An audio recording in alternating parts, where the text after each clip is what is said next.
Okay guys, so good evening. Okay, so guys we are starting the chapter and नाम जो chapter है वो है Financial Statements of NPO, that is Not for Profit Organization. तो जैसे ही हम ये चैप्टर का नाम सुनते हैं तो शुरुआत में जब हमें नहीं पता होता है तो हमें ऐसा लगता है कि ऐसी ऑर्गेनाइजेशन है जो प्रॉफिट नहीं कमाएगी। ऐसा नहीं हो सकता, because without profit a business can not survive. चाहे आप किसी भी तरीके का काम कर रहे हो, if you don't have the profit you can not survive. तो प्रॉफिट तो कमाएंगे। तो सर इसका नाम फिर नॉट फॉर प्रॉफिट ऑर्गेनाइजेशन क्यों है? क्योंकि गाइस ये प्रॉफिट के लिए काम नहीं करती। Means the objective of this organisation is not to earn the profit. Profit is necessary, but this is not the main objective of these type of organization. तो क्या हमारा मेन ऑब्जेक्टिव रहता है? The objective of this type of organisation is to provide the services to its members, not to the society. ठीक है, तो NPO का मतलब चैरिटेबल ऑर्गेनाइजेशन नहीं होता है, क्योंकि जब भी हम एनपीओ वर्ड सुनते हैं तो दूसरी चीज जो हमारे दिमाग में आती है वो ये होती है कि सर चैरिटी करेंगे। नहीं, चैरिटी करने नहीं बैठे हैं। आपने एक ऐसा ऑर्गेनाइजेशन बनाया जिसका पर्पस ये था कि उसके मेंबर्स को हम सर्विस प्रोवाइड करेंगे, that will also be known as NPO. Like for example, आप सब हम लोग तुम जितने भी स्टूडेंट्स हो, मैं, हम लोगों ने मिलकर क्या सोचा कि चलो बिकॉज हम लोग कॉमर्स पढ़ रहे हैं, अकाउंट्स पढ़ रहे हैं, इकोनॉमिक्स पढ़ रहे हैं, इतनी चीजें हमें खुद को भी आती है, तो हम एक काम करते हैं, हम सब लोग आपस में मिल जाते हैं, एक ऐसा क्लब बनाते हैं जहां पर हम एक दूसरे का नॉलेज शेयर करेंगे। हम एक दूसरे का नॉलेज शेयर करेंगे। और क्योंकि ये सारा सेटअप जो होगा तो उसमें कुछ पैसे की रिक्वायरमेंट तो होगी। तो जितने भी लोग हैं हम सब आपस में पूलिंग करेंगे थोड़ा थोड़ा पैसा, ताकि हम लोग जो ये काम कर रहे हैं उसको अरेंज कर सके, प्रॉपर तरीके से कंडक्ट कर सके, और जो भी पैसा बचेगा वो अगेन इसी पर्पस के लिए यूज हो जाएगा। Means this amount will not belong to any particular person. No one can claim कि जो पैसा बच गया वो मुझे दे दो या वापस कर दो। You have invested that amount for the purpose of your club, and if anything remains it will be used for that purpose only. So ये भी एक NPO है, because इस क्लब का ये जो हमने ऑर्गेनाइजेशन बनाया, जो हमने ग्रुप बनाया, ये इसका काम क्या है कि जो मेंबर्स हैं उनको हम लोग क्या करेंगे, सर्विस प्रोवाइड कर रहे हैं। फिर चाहे तो आप इस सर्विस के लिए और आगे बढ़ सकते हैं।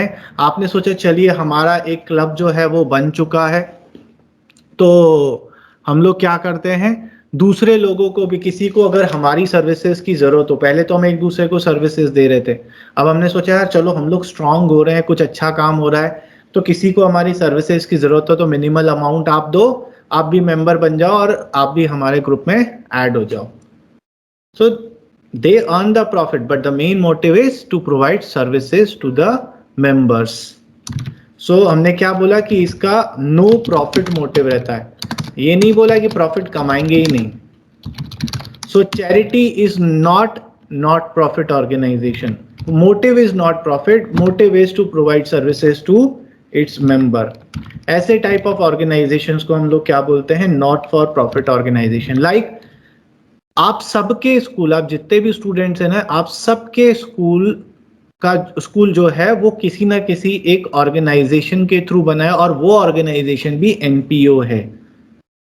तो वो जो एनपीओ जो बनाई गई, जैसे अगर आप आर्मी स्कूल के हैं तो आर्मी वालों का एक ऑर्गेनाइजेशन पहले बनाया गया, उसे एज अ एनपीओ रजिस्टर करवाया गया, और उस एनपीओ के ऑब्जेक्टिव में ये डाला गया कि हम लोग स्कूल्स ओपन करेंगे और जो हमारे मेंबर्स हैं उनको सर्विसेज प्रोवाइड करेंगे, जो भी इनकम होगी वो इन्हीं स्कूल की एक्टिविटीज में ही रीयूज करेंगे। ऐसे ही कोई और स्कूल है, जैसे आप लोग का मिठी नवनीत स्कूल है, सेंट जोसेफ कॉन्वेंट स्कूल है, हर कोई स्कूल जो है वो क्या बना हुआ है, किसी ना किसी एनपीओ के थ्रू ही बना हुआ है। ठीक है, जैसे मीठी नवनीत वाले जानते हैं कि उनका स्कूल जो है वो किसके अंडर में आता है, शहीद हेमू कालानी सोसाइटी के अंदर। The society, that society has been registered as a NPO. That NPO, उस एनपीओ का जो प्रॉफिट होता है वो प्रॉफिट वापस इन्हीं एक्टिविटीज जिसके लिए वो ऑर्गेनाइजेशन बना था उसके लिए रीयूटिलाइज हो जाता है। ये सारी चीजें बातें समझकर हमें क्या पता चलता, let's discuss the characteristics of non profit organisation. सबसे पहला जो हमने इतनी बातें करी वो क्या है, उसमें सबसे पहला निकल कर आता है सेपरेट एंटिटी। मतलब क्या है, जो आपका एनपीओ होता है उसका सेपरेट एंटिटी होता है, सेपरेट अकाउंटिंग एंटिटी नहीं होता है। 11th क्लास में हमने ये पढ़ा था कि बिजनेस और बिजनेसमैन दो सेपरेट पर्सन होते हैं but only for the purpose of accounting. Business point of view से दोनों सेम ही होते हैं। Harish Tolani and Tulsan education hub are one and the same thing, but for the purpose of accounting, Harish will be treated as a separate person and Tulsan Education Hub will be treated as a separate person. However, NPO जो होता है, when you register your business as a NPO, that NPO will get a separate entity. वो एक separate person, सिर्फ accounting के लिए नहीं, सच में एक separate person बन जाएगा. However, it will be a artificial person. Natural person तो हो ही नहीं सकता, obvious सी बात है. तो सेपरेट पर्सन का मतलब क्या है? सेपरेट पर्सन का मतलब ये है कि no one is the owner of that particular NPO. NPO खुद का ओनर है। ठीक है, हम लोगों ने एक क्लब बनाया था, हमने उस क्लब का नाम दिया लेट्स रॉक जय माता दी कॉमर्स क्लब। ठीक है, तो लेट्स रॉक जय माता दी कॉमर्स क्लब जो है वो खुद अपना ओनर है, वो एक सेपरेट पर्सन बन गया। कौन बोलता है ये? हिमेश रेशम, ये ना। सेपरेट एंटिटी, सेपरेट एंटिटी का मतलब क्या होता है? It has a legal entity entirely separate from its members. It is not owned by anyone. ठीक है, it is not affected by the admission of new member or the death of any member. मतलब कोई आए कोई जाए उससे इसको फर्क नहीं पड़ता है, बिकॉज वो अपने आप में एक सेपरेट पर्सन बन गया है। तो कुछ लोग जुड़ेंगे कुछ लोग हटेंगे, उससे फर्क नहीं पड़ेगा। सेकंड जो निकल कर आता है वो है नो प्रॉफिट मोटिव। मतलब the main objective of the NPO is not to earn the profit and distribute it, but the objective is to provide services to its members. The profits of NPO does not belong to anyone as it has no owner. और चीज क्या निकल कर आती है? सो हमें ये पता चला प्रॉफिट मोटिव नहीं है हमारा, क्या है इसका? सर्विस मोटिव है। थर्ड चीज जो निकल कर आती है वो है फॉर्म। फॉर्म का मतलब क्या है? आप किसी एनपीओ को कैसे बना सकते हो? Because if you want that your organisation should be a separate entity, तो आपको उसको किसी ना किसी के अंडर रजिस्टर करवाना पड़ेगा। विदाउट रजिस्ट्रेशन आपको सेपरेट एंटिटी नहीं मिलेगी। So NPOs are set up as a charitable trust, capital कर देता चैरिटेबल ट्रस्ट, और सोसाइटीज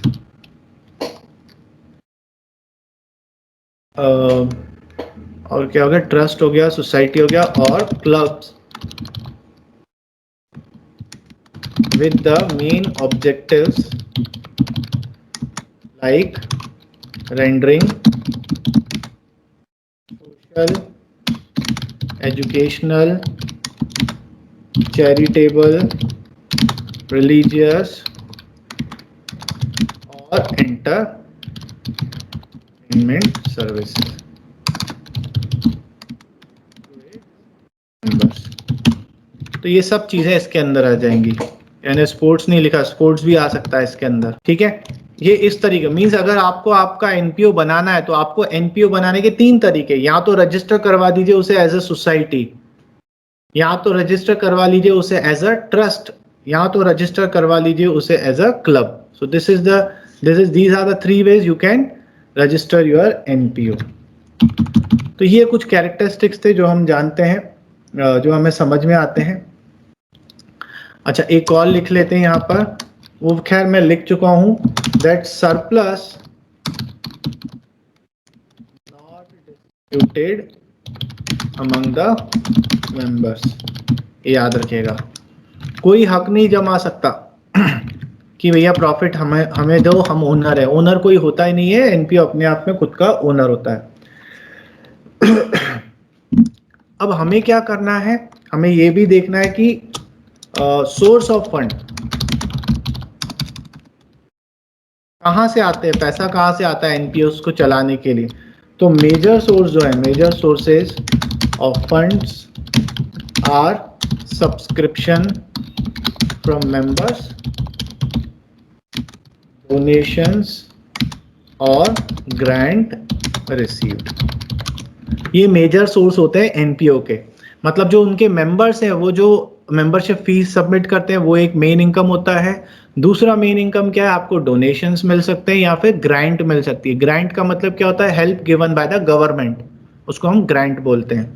सो ये मेजर सोर्सेज होते हैं। बाकी अदर सोर्सेज भी हो सकते हैं, लाइक फॉर एग्जांपल हम लोगों ने स्पोर्ट्स क्लब स्टार्ट किया, तो स्पोर्ट्स क्लब स्टार्ट किया तो हमने ये बोला कि अगर किसी को टूर्नामेंट करवाना हो हमारे क्लब के ग्राउंड पर, तो आइए करवा लीजिए, इतने पैसे दीजिए और करवा लीजिए।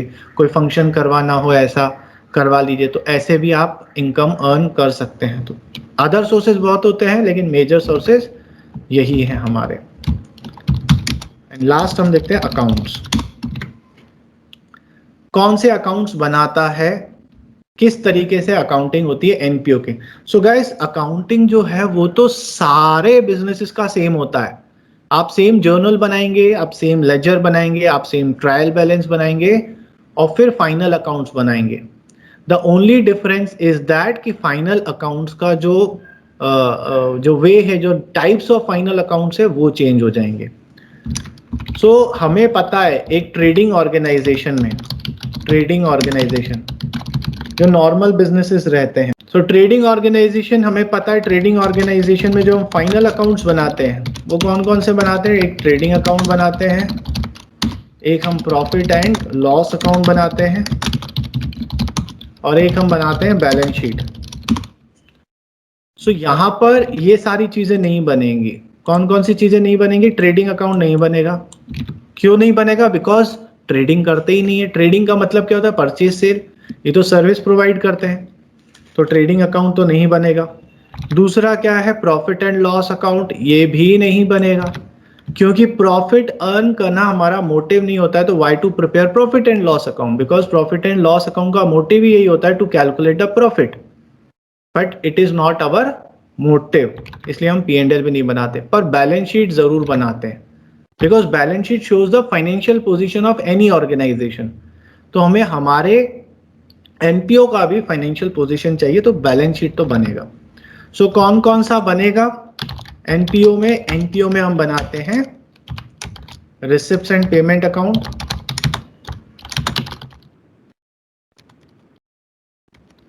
दूसरा बनाते हैं इनकम एंड एक्सपेंडिचर अकाउंट, और लास्ट में बनाते हैं balance sheet.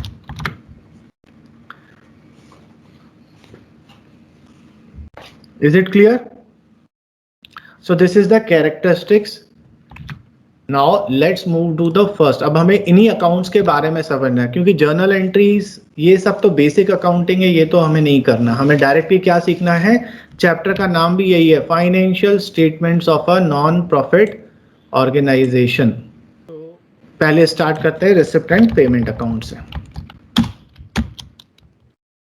Guys receipt and payment account होता क्या है? रिसिप्ट एंड पेमेंट अकाउंट नाम से ही बता रहा है कि ऐसा अकाउंट है जिसमें आप रिसिप्ट और पेमेंट को शो करते हो। सो हम बोल सकते हैं receipt and payment, it is a summary of cash and bank transaction during the period.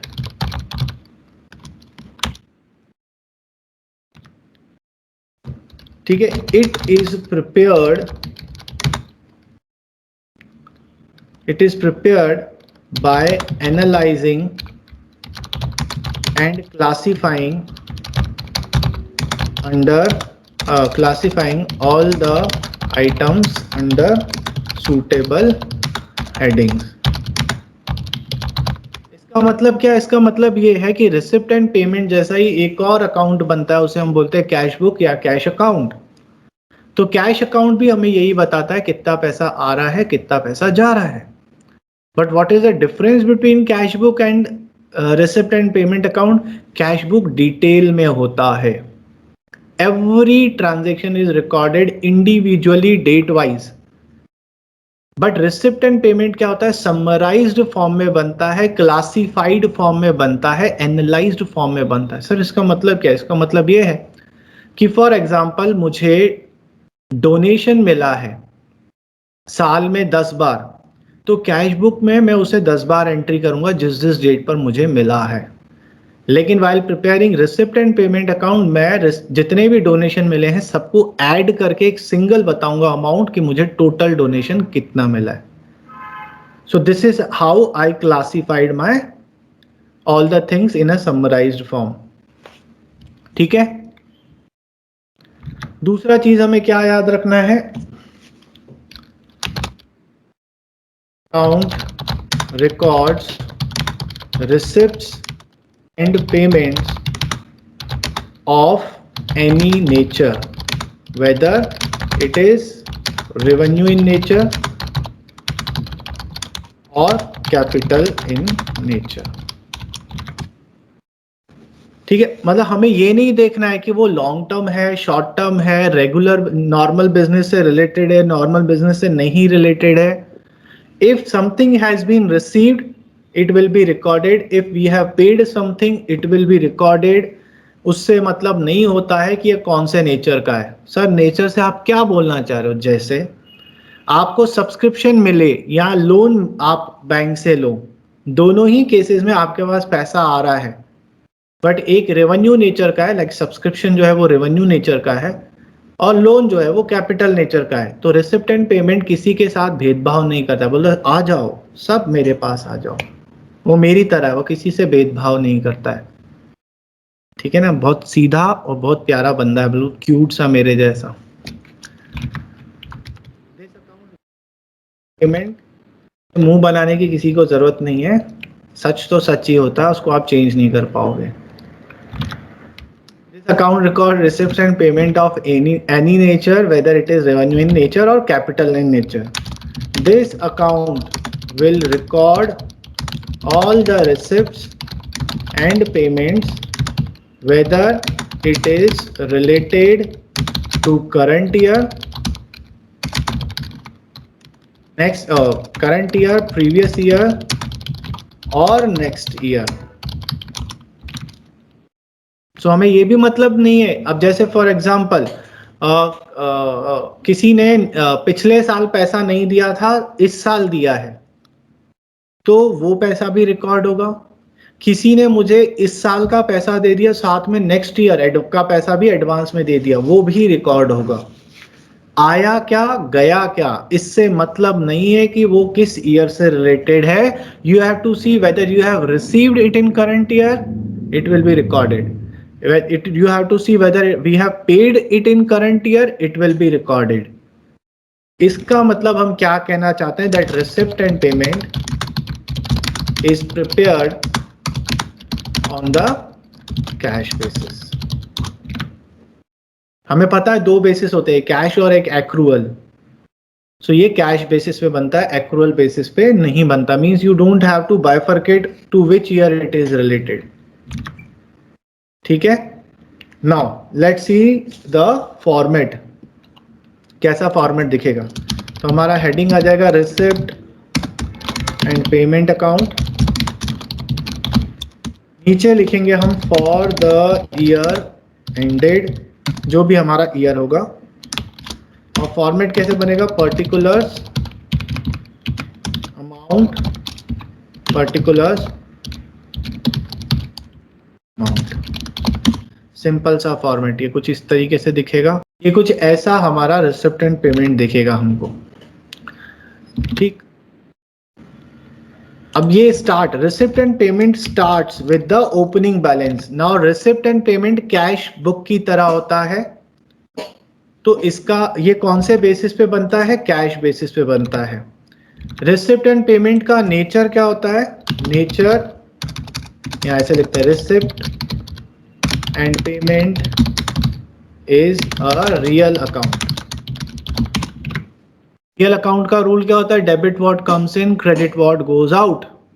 तो जो भी पैसा आएगा डेबिट साइड पे रिकॉर्ड होगा, जो भी पैसा जाएगा क्रेडिट साइड पे रिकॉर्ड होगा। मींस ये वाला साइड रिसिप्ट साइड है, डेबिट वाला, और ये वाला साइड पेमेंट साइड है।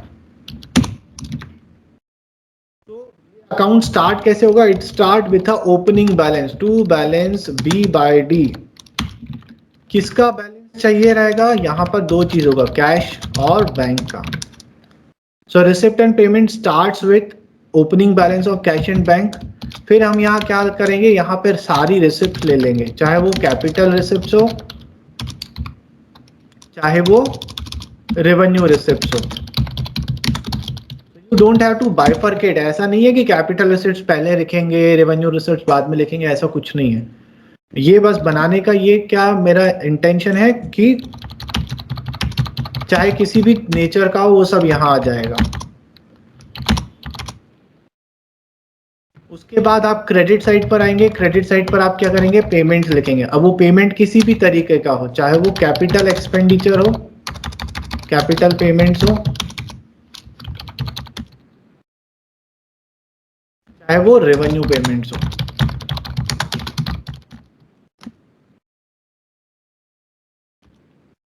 ठीक है, ये हमने लिख लिया। ओपनिंग बैलेंस आ गया, रेसिप्ट्स आ गई, पेमेंट आ गया, यहां पर क्लोजिंग बैलेंस आ जाएगा क्रेडिट साइड में by balance c by d. तो इसमें किसका बैलेंस आएगा, वही कैश और बैंक का बैलेंस आएगा। कैश और आपका दोनों साइड का टोटल जो है वो बराबर आने लगेगा।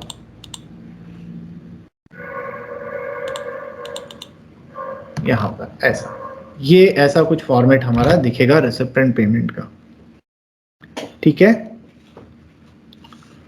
सो रिसिप्ट एंड पेमेंट के बारे में मल्टीपल चॉइस के हिसाब से भी मैंने आपको सारी चीजें यहां पर लिखकर बता दी। It is a summarised form of cash book, it is not a cash book, it is summarised form of cash book. It is prepared by analysing and classifying all the items.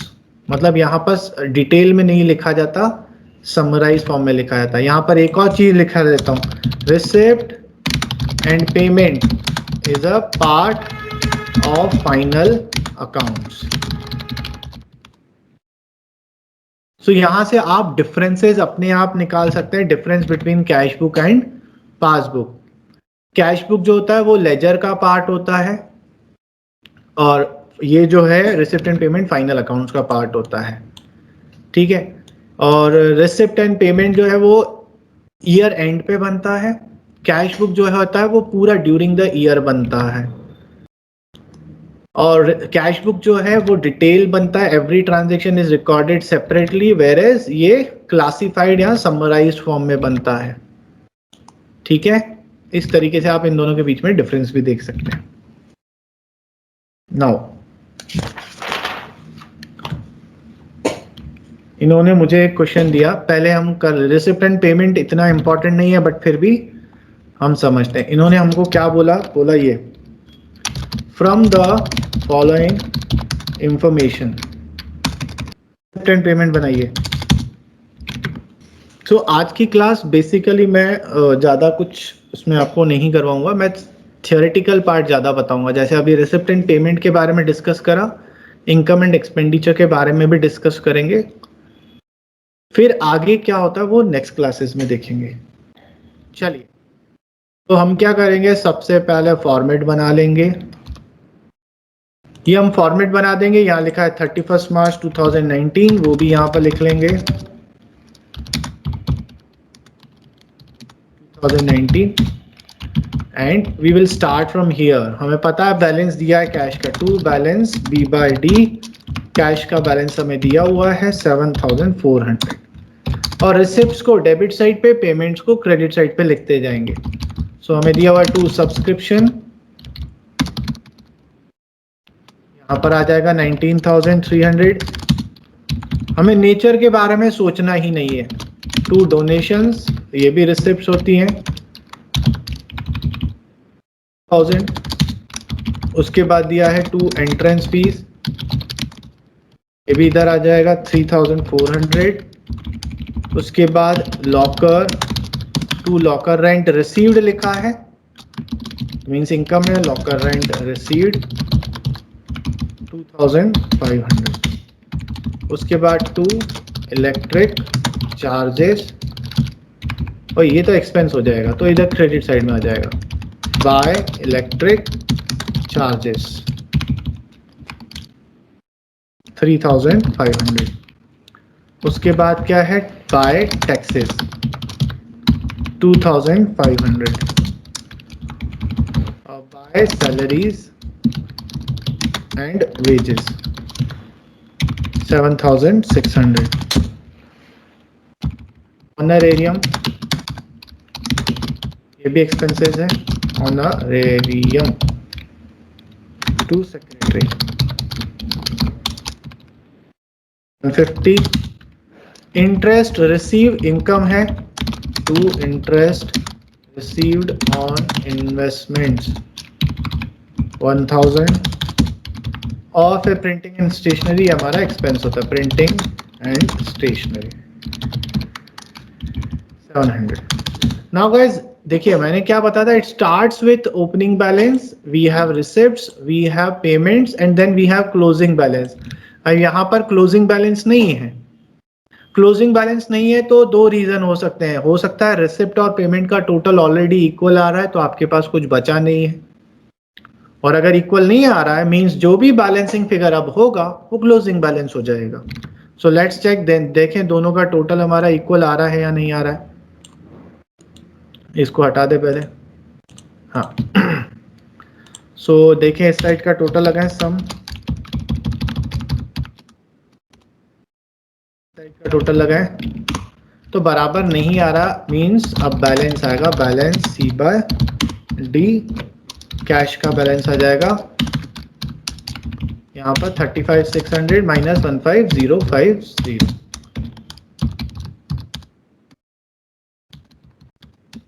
Like this हमारा receipt and payment account show होगा। ठीक है, समझ में आया? बहुत बढ़िया। किसी को कोई डाउट कोई भी हो तो पूछ लीजिए, because I am moving towards income and expenditure का बेसिक। आज मैं दोनों अकाउंट के बेसिक बताऊंगा, फिर नेक्स्ट क्लासेस में हम थोड़ा सा एडवांस शुरू करेंगे। सो आज क्योंकि थ्योरेटिकल पार्ट है फर्स्ट क्लास है, सो स्टिक उसी पे ही स्टिक रहते हैं, नहीं है। ओके, सो अब मूव करते हैं किस पे, इनकम एंड एक्सपेंडिचर पे। तो उसके पहले हम क्या करते हैं, एक बार इस रिसिप्ट एंड पेमेंट को जरा ध्यान से गौर से देखते हैं कि ये है क्या। सो गाइस अगर आप रिसिप्ट एंड पेमेंट को ध्यान से देखो तो all the receipts whether it is of capital nature और of revenue nature and all the payments whether they are of revenue nature और capital nature, both are included in receipt and payment account. अब आप क्या करोगे, after that you have to prepare income and expenditure account. So guys, the purpose of income and expenditure, क्या purpose होता है, to find out the surplus और deficit of the organisation during the year. क्या पता करना है, surplus और deficit. Guys ये सरप्लस और डेफिसिट और कुछ नहीं है, प्रॉफिट और लॉस ही है। ठीक है, बट क्यों? क्योंकि हमारा प्रॉफिट मोटिव नहीं होता है, इसलिए हम उसको प्रॉफिट या लॉस नहीं बोलते, हम उसको सरप्लस बोलते हैं कि हमारे ऑर्गेनाइजेशन ने इतनी इनकम इकट्ठा करी, उसमें से इतने पेमेंट हो गए, अब बच गया, ये सरप्लस है, ये सरप्लस कहीं जाएगा नहीं, ये हमारे बिजनेस में ही रहेगा, इसलिए हम इसको सरप्लस बोलते हैं। और अगर एक्सपेंडिचर ज्यादा हो गए तो वो डेफिसिट हो जाएगा, मतलब आपका ऑर्गेनाइजेशन डेफिसिट में चल रहा है, आपके पास सफिशिएंट इनकम नहीं है to cover of your expenses, आपके एक्सपेंसेस ज्यादा हो गए हैं। तो ये हमारा मेन पर्पस होता है ना। अगर आप इस डेफिनेशन को ध्यान से देखो तो हमें क्या फाइंड आउट करना है? सरप्लस फाइंड आउट करना है। कौन सा फाइंड आउट करना है? यहां पर ड्यूरिंग द ईयर ना करके फॉर द ईयर कर देता हूं। सो फॉर द ईयर का मतलब क्या है? We have to find the surplus और deficit of current year only. Current year only. तो सरप्लस और डेफिसिट किससे पता चलता है? वो पता चलता है income of the organisation and expenses of the organisation. ठीक है। सो अब क्या हुआ, आप गए अपने पेमेंट साइड पर, इस वाले साइड पर, यहां पर एक पेमेंट लिखा हुआ था। क्या लिखा हुआ था? वो लिखा हुआ है ये सैलरीज एंड वेजेस 7600। आपको बोला सैलरीज हमारी जो है, सैलरीज एंड वेजेस जो है हमारे 7600 है, और आपको बताया क्या, एक्चुअल में जो टोटल एम्प्लॉइज है मेरे, टोटल एम्प्लॉइज है मेरे 8 एम्प्लॉइज हैं, और पर एम्प्लॉय को मैं 1000 रुपीज दे देता हूं। What is the expense of current year? Is it 8000 और 7600? Expense of current year 8000।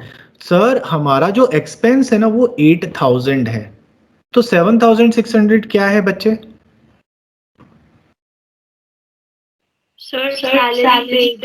Actually sir क्या है, 7600 पेड है, इतना मैंने पेमेंट किया है। तुझे कैसे पता चला कि तूने ये पेमेंट किया है?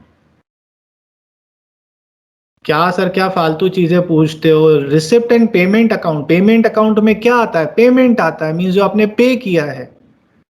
So what I want to say this, the actually the expense for the current year rupees 8000, but you have paid only 7600. It means rupees 400 is still outstanding. So if I want to find out the profit of current year, मुझे अगर सिर्फ current year का profit या surplus चाहिए ना, तो मुझे क्या कंसिडर करना पड़ेगा? मुझे 8000 कंसिडर करना पड़ेगा, बिकॉज भले पेमेंट मैंने 7600 किया है, बट करंट ईयर का एक्सपेंस मेरा 8000 है। अगर मैं 8000 नहीं शो करूंगा तो मेरा जो इनकम एंड एक्सपेंडिचर है वो सही पिक्चर शो नहीं करेगा। तो इस साल क्या होगा? इस साल मेरा एक्सपेंसेस कम दिखेगा तो प्रॉफिट ज्यादा दिखेगा, सरप्लस ज्यादा दिखेगा। और नेक्स्ट ईयर में मैं नेक्स्ट ईयर का भी पे करूंगा और अभी वाला आउटस्टैंडिंग भी पे करूंगा, तो नेक्स्ट ईयर में फिर सरप्लस कम दिखने लगेगा क्योंकि एक्सपेंसेस ज्यादा हो जाएंगे। So that particular account will not show the correct picture of the organisation. So हमें क्या करना पड़ता है? इनकम एंड एक्सपेंडिचर जो होता है, it is prepared on accrual basis. Receipt and payment किसके बेसिस पे बन रहा था? कैश बेसिस पे बन रहा था। ये किसके बेसिस पे बनेगा? एक्रूअल बेसिस पे। एक्रूअल बेसिस का मतलब क्या होता है? We have to take the expenses and income related to current year only. It means we have to make the adjustments of outstanding, prepaid, advance and accrued। इनका adjustment हमें करना पड़ेगा। रिसिप्ट एंड पेमेंट पे हमें कोई adjustment नहीं करना पड़ता, वो सिंपल सा बोलता है, सीधा साधा प्यारा सा क्यूट सा बच्चा है मेरे जैसा, मैं एक छोटा सा प्यारा सा क्यूट सा बच्चा हूँ, सिर्फ बाल कम है मेरे और कुछ नहीं है वैसे। वैसे बच्चों के भी बाल कम ही होते हैं जब पैदा होते हैं, तो समझ लो तुम। बट ये क्या है, इनकम एंड एक्सपेंडिचर थोड़ा बड़ा हो गया है, तो जैसे जैसे बड़े हो जाते हैं तो कॉम्प्लेक्सिटीज लाइफ में बढ़ जाती हैं, तो ऐसे इनकम एंड एक्सपेंडिचर की भी लाइफ में बहुत कॉम्प्लेक्सिटीज हैं। इसको भी मुझसे काउंसलिंग करवानी पड़ेगी, गीता ज्ञान सुनना पड़ेगा, तो इसमें हमें इन सब चीजों का एडजस्टमेंट करना पड़ेगा। दूसरा क्या याद रखना है आपको कि guys, income and expenditure is revenue in nature. मतलब रेवेन्यू इन नेचर मतलब इसमें only revenue items are considered for calculating the surplus और डेफिसिट। रेवेन्यू आइटम, सो आपने क्या किया, आपने रिसिप्ट एंड पेमेंट अकाउंट बनाया था, रिसिप्ट एंड पेमेंट में आपने कैपिटल आइटम्स भी ले लिए और रेवेन्यू आइटम्स भी ले लिए। बट अब आप जब इनकम एंड एक्सपेंडिचर बनाएंगे ना, आप सिर्फ इनको कंसीडर करेंगे, only revenue receipts and only revenue income, because you want to calculate the surplus of current year. Current year की अगर चीजें चाहिए तो आपको सारे रेवेन्यू आइटम्स ही लेने पड़ेंगे, बिकॉज जो कैपिटल नेचर के आइटम होते हैं that does not show the receipt and payment of current year only, वो लॉन्ग टर्म वाले आइटम्स होते हैं और वो नॉर्मल कोर्स ऑफ बिजनेस से रिलेटेड भी नहीं रहते हैं। जैसे लोन लिया, तो लोन क्या सिर्फ 1 साल का है क्या? नहीं, वो ज्यादा टाइम का है, फिर तो वो कैपिटल रिसिप्ट है। मैंने फिक्स एसेट्स खरीदा, फिक्स एसेट्स रेवेन्यू नेचर का है क्या? नहीं, रेवेन्यू नेचर का नहीं, वो कैपिटल नेचर का। क्यों? क्योंकि वो लंबा चलेगा और वो नॉर्मल कोर्स ऑफ बिजनेस से रिलेटेड नहीं है। So while preparing the receipt income and expenditure account, you have to consider only revenue item. मतलब इस रिसिप्ट एंड पेमेंट में से जो रेवेन्यू नेचर के आइटम्स हैं ये इनकम एंड एक्सपेंडिचर में चले जाएंगे।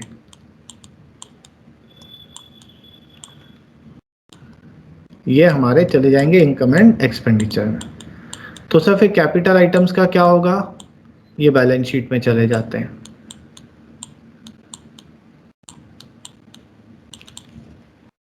कैपिटल नेचर के ना बैलेंस शीट में चले जाएंगे। हमने क्या पढ़ा? हमने ये पढ़ा कि ये रेवेन्यू नेचर का होता है।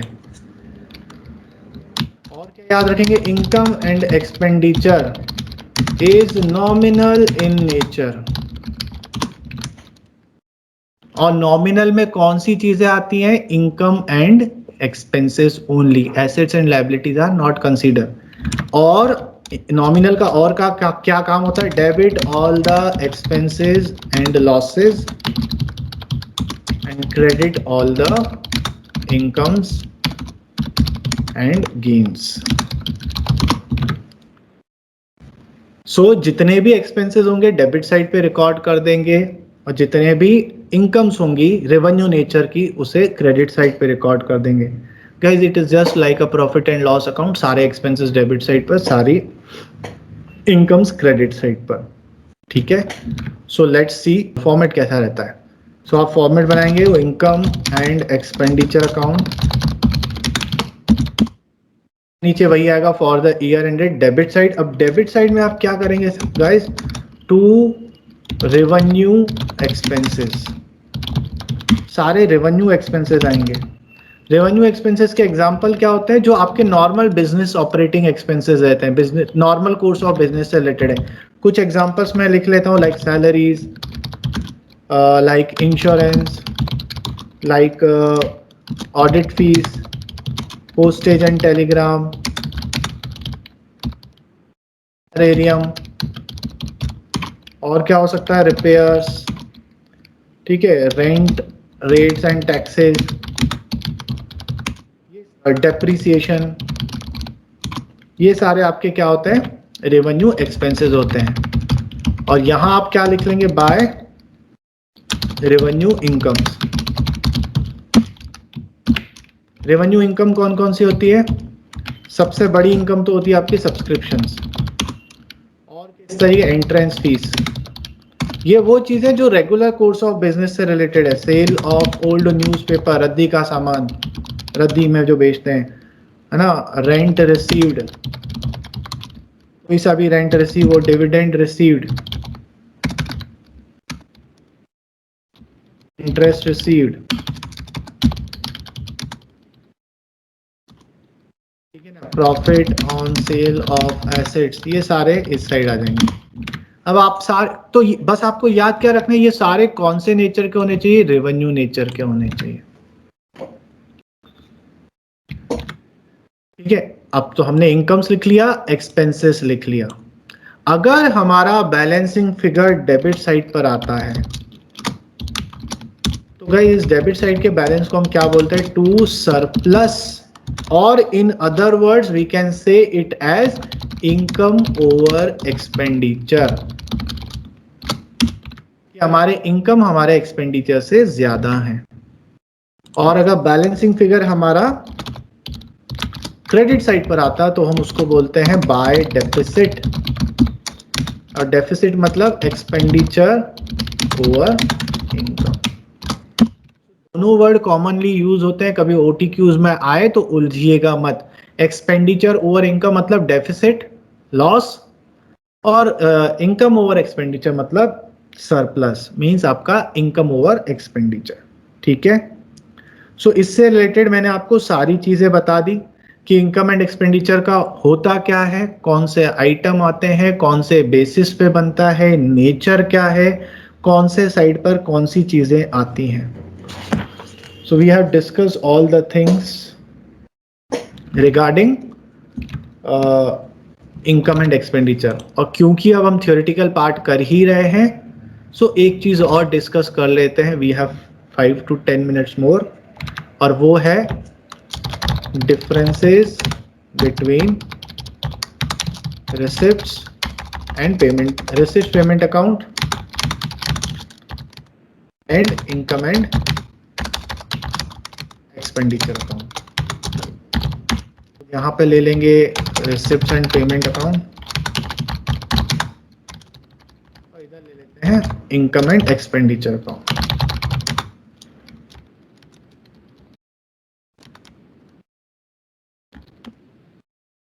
अब आप ही मुझे बताते जाइएगा, बताइए कोई भी एक डिफरेंस बताइए, कौन बताएगा? Real and nominal. Okay, real, very good. Real in nature, it is nominal in nature, बढ़िया, So cash and accrual basis. Very good. Cash basis पे बनता है, और ये एक्रूअल बेसिस पे बनता है। और बताइए। So it records all the transaction, मतलब previous year and It records items of both capital and revenue nature, records only revenue. items of revenue nature, very good. और बताइए। Items have to be adjusted. हाँ, no adjustments outstanding, accrued and others. और यहाँ पर हम क्या लिखेंगे? Adjustment has to be made for outstanding, accrued वगैरह वगैरह। Receipt and payment starts with opening balance. Also, it may have closing balance. It has no opening balance and no closing balance. Balance नहीं होता, जो balance बचता है उसे surplus कहते हैं, और वो ओनर फंड में ऐड हो जाता है, तो बैलेंस कुछ नहीं बचता है, ना ओपनिंग बैलेंस होता है ना क्लोजिंग बैलेंस होता है। और बताइए। So it is a summary of cash and bank transactions. and it is to find out the surplus deficit for the year. It is summary of cash and bank transaction, and it is prepared to find out surplus for the period. बस इतने बहुत है. So this is different between receipt and payment account. अब मैं आपको ये क्यों चीजें करवा रहा हूँ ना इतनी डिटेल में, आपको पता है. अब जैसे स्तुति भी जो है वो आगे preparing for some entrances exam या कोई और भी प्रिपेयर कर रहा होगा, तो वहां हमें पता है entrances exam belongs to the conceptual clarity और कॉन्सेप्चुअल मल्टीपल चॉइसेस क्वेश्चन रहते हैं. And I personally feel objective questions are far more difficult जब आप प्रोफेशनल लेवल पर आते हो, बिकॉज वहां पर पिन पॉइंट है, आता है तो आता है, नहीं आता है तो फिर जय माता दी ए, जय माता दी बी, जय माता दी सी हो जाता है. फिर वो जय माता दी कभी कभी माता सुनती है, कभी नहीं सुनती है ना, वो भी तो बिजी है ना. अब 10 लोग, इतने सारे लोग जय माता दी बोल रहे होंगे उस वक्त, तो माता किसकी सुनेगी बेचारी. तो वो लक की बात हो जाती है. बट हमें आता है तो माता को मैं बोल देता हूँ कि माता आप टेंशन मत लो, दूसरों की सुनो, मैं अपना कर लेता हूँ. वी नो कि मल्टीपल चॉइसेस क्वेश्चन हमें इम्पॉर्टेंट है, और ये दो धारी तलवार की तरह है, ये जो मैं पहले भी बोल चुका हूँ आपको. यहाँ तो फुल मार्क मिलेगा, यहाँ तो नहीं मिलेगा. सो इसलिए मैं हर चीज का थ्योरी आपको बड़ा डिटेल में बता रहा हूँ. तो आज के लिए थ्योरेटिकल पार्ट पे रखते हैं. In the next class I am going to start with the first item of income and expenditure, subscription. We all know कि सब्सक्रिप्शन में हमें दिक्कत आती है. Okay guys, take rest, take care, have a nice day guys, bye bye. Jai Shri Ram. Thank you, sir. Thank you, sir.